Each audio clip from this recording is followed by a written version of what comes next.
What's up, guys? How's everybody doing today? I'm doing all right, so I hope you are too.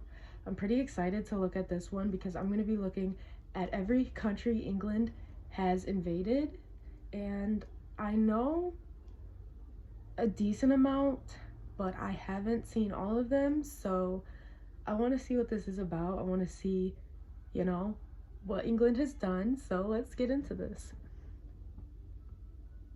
This video is made possible by CuriosityStream. Watch all of my videos early and ad-free, or watch my upcoming original series exclusively on Nebula, which you can get access to for $15 a year through the bundled deal at curiositystream.com/real-life-lore. For a good chunk of the past few centuries, this music was the final boss music played for people across the entire world. The English and later the British have been responsible for invading and conquering more countries and people than any other nation in human history. And honestly, it's startling just how many places they've been to. In this video, I'm going to do my best at attempting to visualize all of Britain's invasions and conquests for you, continent by continent, in as brief a time as possible. So let's begin with the closest continent to Britain, Europe. And I learned that is not Big Ireland Ben. was the first target of British conquests and was invaded as early as 1169. Within 400 years of gradual conquests, the entire island was ruled by the British and remained that way until most of it was granted independence in 1921. Historically, France has probably been invaded by the English more times than any other country in the world. Just take a look at this huge list of invasions. There's not even enough time. Whoa. Whoa.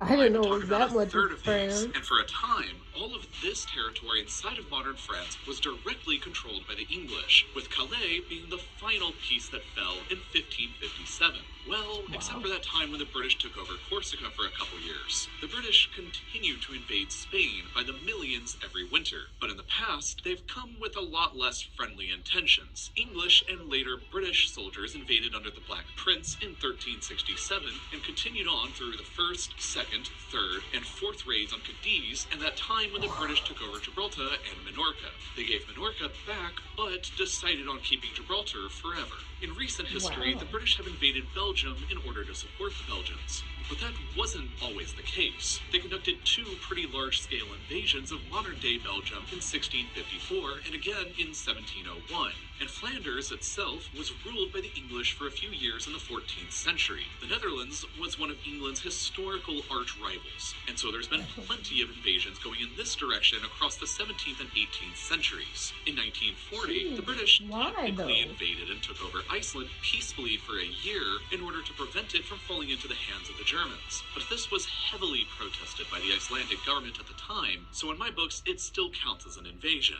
Italy, of course, was invaded by the British Army during the Second World War as well in 1943, but there were plenty of invasions before then, dating back to Richard the Lionheart's invasion in 1190. Germany, too, was obviously invaded by the British Army in 1945, and northwestern Germany was occupied by the British for 3 years until 1948. But a lot of German territory was ruled by Britain long before then. The islands of Heligoland were British for most of the 19th century, and the Kingdom of Hanover was effectively ruled under a personal union for over a century between 1714 and 1837. Austria was also invaded in 1945, and the southwest of the country was occupied for a decade. Norway was invaded in 1810 and 1812 during the Napoleonic Wars when it was a part of Denmark-Norway because Denmark was aligned to France, so obviously Denmark was invaded during that time as well. Finland, Estonia, and Latvia were all briefly invaded by small units during the Crimean War against Russia because they were all part of the Russian Empire at the time, and of course, Russia itself was invaded then too, as well as in 1918 when the British took over a large chunk of northern Russia for a time in their fight against the Bolsheviks. The territory of modern Ukraine was invaded by British Army units during the Crimean War. The British took over the Croatian island of Vis between 1807 and 1814 during their fight against Napoleon. The British Army had boots and guns on the ground in Bosnia recently between 1992 and 95 fighting against the Bosnian Serbs, and around the same time the RAF also carried out bombing strikes against Serbian Serb targets in Serbia in 1999. Montenegro was briefly blockaded and invaded in 1913 during the First Balkan War. The British owned the westernmost Ionian islands of Greece between 1815 and 1863 before they gave them back, while Bulgaria was invaded and almost entirely occupied by the British Army between 1918 and 1919 1918 at the end of World War I. Cyprus was a British protectorate between... Well, I guess you can thank this for being the reason why the English language is so common around the world. 1878 and 1914, when they decided to just outright annex it to piss off the Turks, and it remained annexed until 1960, except for two small chunks that are still British today. Turkey itself was massively invaded by the British during World War I, and part of it was occupied between 1919 and 1923. That wraps up Europe, so let's move on to Asia next. Modern-day Israel and Palestine, as well as Jordan, were British-controlled from the end of World War I to 1948 and 1946, respectively. Lebanon and Syria were both occupied from the Vichy French government briefly during World War II. Iraq was ruled between 1919 and 1932 and invaded again during the Second World War, and again in 1991, and again in 2003. Kuwait was a colony for over 60 years until 1966. Georgia and Azerbaijan were both invaded and occupied right at the end of World War I for a year. Iran has been invaded at least 3 times, with the most notable example being the joint Anglo-Soviet invasion of 1941. Turkmenistan was invaded in 1918 to prevent Bolshevik influence from spreading any further. Afghanistan is a favorite British invasion spot since it's been invaded in 1839, 1878, 1919, and again in 2001. Qatar, Bahrain, the United Arab Emirates, and Oman were all controlled by the British until the early 1970s, while a chunk of Yemen was controlled for over a century between 1839 and 1967. India, Pakistan, Bangladesh, and Sri Lanka were all, of course, invaded many times and outright ruled by the British Empire in parts for nearly 2 centuries between 1757 and 1947. Nepal was invaded in 1814 but never successfully conquered. Bhutan was invaded in 1772 and again in 1864 and was sort of conquered as a protectorate between 1910 and 1948. Burma/Myanmar was invaded in 1826 and was definitely successfully conquered and ruled through 1947. You know what would have been better? If he would have just gave a list of all the countries that weren't invaded, because then I'd be like, okay, well, they invaded a lot. In 1945, since they were allied to Japan in World War II, and so was Vietnam in the same year, but that was to support the French government against the growing independence movement. Malaysia and Singapore were each conquered and ruled up until the 1950s and 1960s. Brunei was conquered and ruled up until the 1980s, whereas the Philippines were briefly invaded during the 7 Years' War. China got invaded a lot, and Hong Kong was a colony until as recently as 1997. And while not outright invaded, part of Japan was occupied following... Which one of these hasn't got invaded at least more than 3 times? I mean, a couple, but holy crap, that's a lot for me. Like, to me, that's a lot.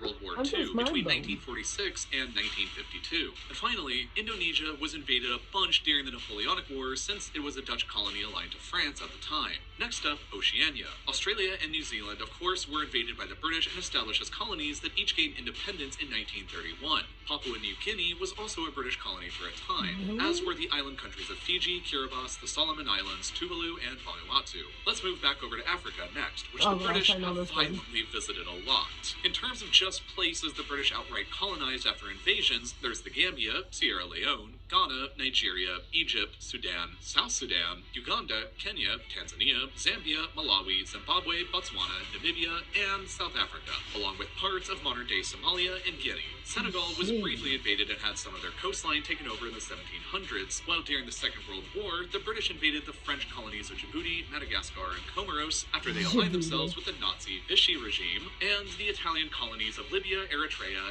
and Ethiopia, although they had also invaded Ethiopia much earlier in 1868. And as German colonies right before World War I, the British also invaded Togo and Cameroon without annexing them afterwards. For the final area of the world left to discuss, let's move over to the Americas. All of Canada was a British colony until 1931, while Newfoundland remained until 1949. The United States, of course, was a colony until 1776, and was invaded again in 1812, and the modern states of Oregon and Washington were claimed right up until 1846. As far as other outright British colonies here go, there was the Bahamas, Jamaica, Belize, Grenada, St. Vincent and the Grenadines, Barbados, St. Lucia, Dominica, Antigua and Barbuda, St. Kitts and Nevis, Trinidad and Tobago, and Guyana.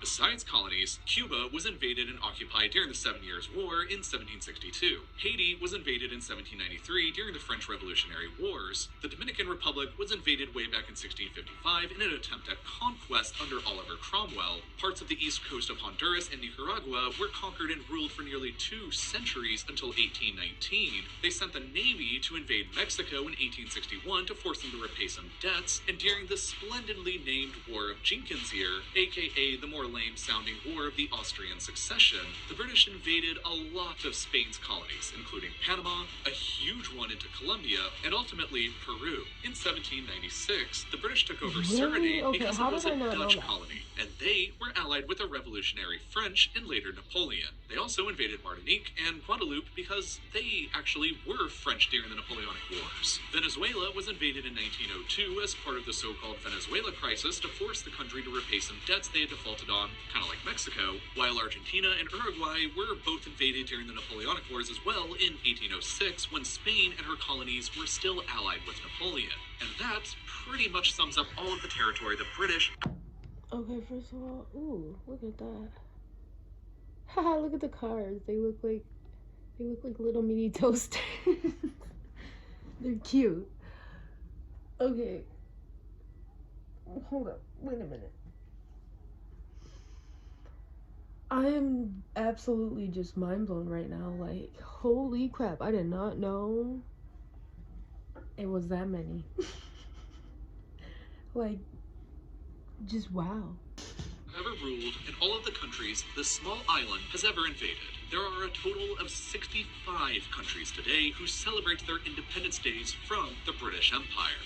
The empire used to rule over a quarter of all the world's 65. land at the same time and was the biggest empire in human history. And in total, today, there have been 117 modern countries that have been aggressively invaded by the British Armed Forces during some point in their histories, representing a total of 60% of all the world's nations, which is almost the same number of countries that you can watch this video in. YouTube is available in 130 countries now, or about 2/3 of them, but the algorithm that YouTube uses won't always work the way you think or want it to. It determines which videos succeed, which ones don't, and which ones you end up seeing recommended, but it doesn't always line up with the kinds of videos I'm producing here that I think you guys will end up enjoying watching. So that's why a big group of my educational creator friends and I joined forces to create Nebula, our own video streaming platform where none of us have to worry about things like demonetization, video length, or algorithms, which means we can all be entirely focused on simply creating awesome content that you'll enjoy watching.